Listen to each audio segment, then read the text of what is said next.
Un paquebot géant cache la prison de haute sécurité la plus secrète du monde. Brad, expert en évasion, y est délibérément placé. En apparence, il accepte de collaborer avec le directeur pour trahir ses codétenus. En réalité, c'est une ruse pour éviter l'isolement. Son vrai but, s'échapper de cette cage d'acier entourée par l'océan. Son compagnon Martin fabrique un sextant pour déterminer leur position. Le défi, l'amener sur le pont. Il demande l'aide de Hassan, un ancien rival. Étonnamment, Hassan dénonce immédiatement leur plan au directeur, mais c'est prévu. Avant sa dénonciation, Hassan demande à prier dans un lieu où il peut voir le ciel. Une fois autorisé, il utilise discrètement le sextant pour relever leur position. Brad déduit qu'ils sont près des côtes marocaines.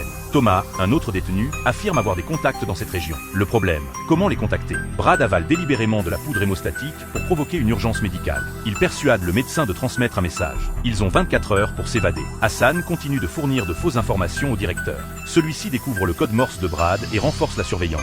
Mais une émeute éclate d'abord dans le secteur de Brad.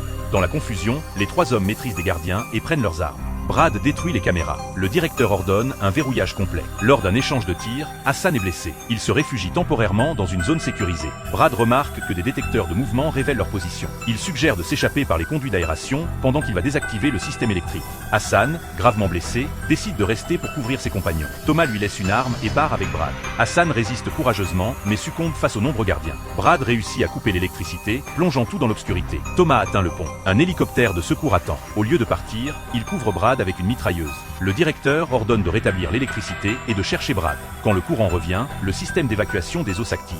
Brad, caché dedans, est propulsé hors de la prison. Thomas manœuvre l'hélicoptère pour le récupérer. Brad fait exploser des matières inflammables sur le navire.